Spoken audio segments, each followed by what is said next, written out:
സാമൂഹ്യമായും പരിസ്ഥിതിയെക്കുറിച്ചും അതുപോലെ തന്നെ സാമ്പത്തികമായും ഒക്കെ നമ്മുടെ ലോക്കൽ കമ്മ്യൂണിറ്റിക്ക് ബെനിഫിറ്റ് ചെയ്യുന്ന ഒരു ഉത്തരവാദിത്ത ടൂറിസം എന്നതാണ് നമ്മൾ മനസ്സിൽ കണ്ടത്.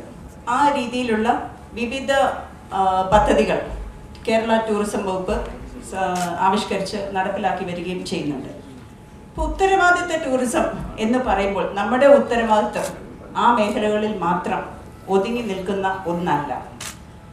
നമ്മൾ ഇവിടെ കേരളത്തിലെത്തുന്ന സഞ്ചാരികളെ, എല്ലാ സഞ്ചാരികളെയും ഒരുപോലെ കേരളം അനുഭവവേദ്യമാക്കുക എന്നതായിരിക്കണം നമ്മുടെ ഒരു ഉത്തരവാദിത്തം.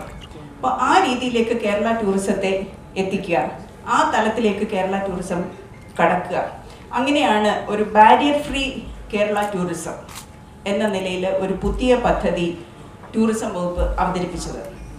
അതിന് തിരഞ്ഞെടുത്ത ഡെസ്റ്റിനേഷൻ ബാരിയർ ഫ്രീ ആക്കുന്നതിന് വേണ്ടിയിട്ടുള്ള എന്തെല്ലാം ഓരോ ഡെസ്റ്റിനേഷനിലും ചെയ്യണം, ആ രീതിയിലൊരു പ്രോജക്റ്റ് അവതരിപ്പിച്ചു. അതിന് ഭരണാനുമതി നൽകി. അതിപ്പോൾ നടപ്പിലാക്കാൻ തുടങ്ങുകയാണ്. അതോടൊപ്പം തന്നെ ഒരു ആക്സസിബിൾ ടൂറിസം വർക്ക്ഷോപ്പാണ് റെസ്പോൺസിബിൾ ടൂറിസം മിഷന്റെ നേതൃത്വത്തിൽ ഇന്നിവിടെ ബഹുമാനപ്പെട്ട ടൂറിസം മന്ത്രി ഉദ്ഘാടനം ചെയ്യാൻ പോകുന്നത്. ആക്സസിബിൾ ഇപ്പോൾ ലോകത്ത് എമ്പാടും നമ്മൾ സഞ്ചരിക്കുന്ന ഒരു വ്യക്തികൾക്ക് അറിയാം, നമ്മൾ വിദേശ രാജ്യങ്ങളിലൊക്കെ പോകുമ്പോൾ അവിടുത്തെ ഡെസ്റ്റിനേഷനിലൊക്കെ ഒരു വ്യക്തി വന്നാൽ അത് എല്ലാ തരത്തിലും അവർക്ക് എന്തെങ്കിലും ഒരു ബുദ്ധിമുട്ടുണ്ടെങ്കിലും ആ ബുദ്ധിമുട്ടൊന്നും ഇല്ലാതെ, പരസഹായം ഇല്ലാതെ തന്നെ ആ ഡെസ്റ്റിനേഷൻ കണ്ടു മടങ്ങാനും ആ രീതിയിൽ ഉള്ള ഒരു സംവിധാനം മിക്കവാറും വിദേശ രാജ്യങ്ങളിലെല്ലാം തന്നെ മിക്ക സ്ഥലങ്ങളിലും, എല്ലായിടത്തും ഇല്ലെങ്കിൽ തന്നെ മിക്ക സ്ഥലങ്ങളിലും ഉണ്ട്. അപ്പോൾ ആ രീതിയിൽ നമ്മുടെ കേരളത്തെ കൂടി നമുക്ക് മാറ്റിയെടുക്കണം.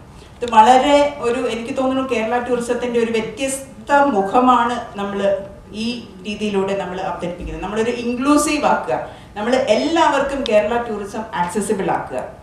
അപ്പോൾ ഗവൺമെൻറ്റിൻ്റെ സർക്കാരിൻ്റെ ഭാഗത്തു നിന്ന് നമ്മൾ ചെയ്യുമ്പോൾ സർക്കാരിൻ്റെ ഭാഗത്തു നിന്നുള്ള ഡെസ്റ്റിനേഷൻസിൽ എല്ലാ കാര്യങ്ങളും അത്തരം കാര്യങ്ങളെല്ലാം തന്നെ ചെയ്യാനുള്ള ഒരു സംവിധാനം ഉണ്ടാക്കുക. ഞാനിപ്പോൾ രൂപേഷിനോട് ഇവിടുന്ന് സംസാരിച്ചപ്പോൾ പറഞ്ഞു, ഒരു വ്യക്തി സ്കൂബ ഡൈവിങ് കോവളത്ത് ചെയ്തു എന്ന് പറഞ്ഞു. അപ്പം ഞാൻ ചോദിച്ചു ആരാണ് അത് ചെയ്തത്? അപ്പോൾ പറഞ്ഞു എനിക്ക് പേരറിയില്ല. എന്താ പേര്? നീരജ് ജോർജ്. ഓക്കെ, അപ്പോൾ താങ്കൾ സ്കൂബ ഡൈവിങ് കോവളത്ത് ചെയ്തു.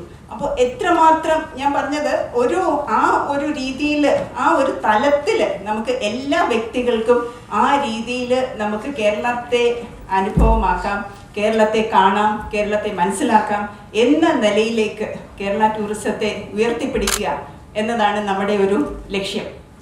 അതിന് ഇവിടെ ബാലകിരൺ ആദ്യം സൂചിപ്പിച്ചതുപോലെ അതിനുള്ള പ്രത്യേക റൂട്ടുകൾ, അതുപോലെ റാമ്പുകൾ. ബാലകിരൺ കണ്ണൂർ കളക്ടറായിട്ടിരുന്നപ്പോൾ അവിടുത്തെ, അത് നേരത്തെ പറഞ്ഞു, അവിടുത്തെ നിരവധി സ്ഥാപനങ്ങൾ ആക്സസിബിൾ ആക്കി മാറ്റി. അതൊരു വലിയ അച്ചീവ്മെൻ്റ് ആണ്.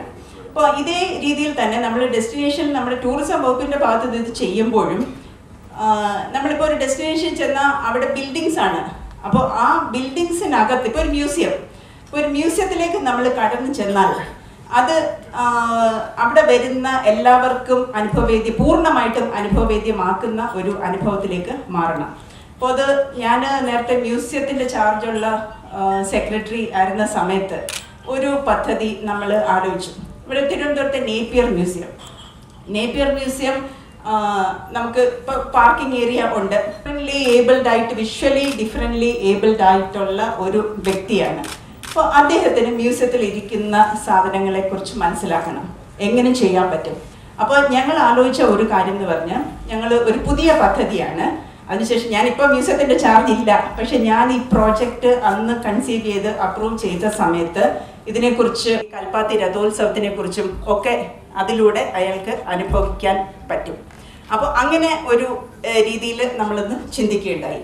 അതുപോലെ തന്നെ ഇപ്പോൾ ഒരു കേൾവിക്ക് ബുദ്ധിമുട്ടുള്ള ഒരു ആളാണെങ്കിൽ അത്തരം കാര്യങ്ങൾ മൊബൈൽ ആപ്ലിക്കേഷനിൽ അയാൾക്കത് വായിച്ചെടുക്കാം, അതിനെക്കുറിച്ചുള്ള. പിന്നെ അതുപോലെ വീഡിയോ കാണാം. ഇപ്പോൾ ഞങ്ങൾ അവിടെ ചെയ്തതെന്ന് വെച്ചാൽ ഇത് കൂടുതലൊരു എക്സ്പീരിയൻസ് ഉണ്ടാക്കുക എന്നുള്ള ഒരു കാര്യം കൂടി ഉണ്ടായിരുന്നു എല്ലാവർക്കും. അപ്പോൾ ആ രഥത്തിൻ്റെ അടുത്ത് എത്തുമ്പോഴത്തേക്കും കൽപ്പാത്തി രഥോത്സവത്തെക്കുറിച്ചുള്ള ഒരു വീഡിയോ അതിനകത്ത് അവർക്ക് അതിൽ ഡിസൈൻ ചെയ്യുകയുണ്ടായി. അപ്പോൾ അത് ബിൽഡിങ്സിന് അകത്ത്, ഇതിനപ്പുറത്തേക്ക്, ഈ ആക്സസിബിലിറ്റിക്ക് അപ്പുറത്ത് ഒരു മ്യൂസിയം അല്ലെങ്കിൽ ടൂറിസം ഡെസ്റ്റിനേഷനിൽ വരുന്ന വ്യക്തിക്ക് ഒരു നല്ല ഒരു അനുഭവം പ്രദാനം ചെയ്യുക എന്നൊരു കാര്യം കൂടി നമ്മൾ ആ പദ്ധതിയിൽ നമ്മൾ ആലോചിക്കുകയുണ്ടായി.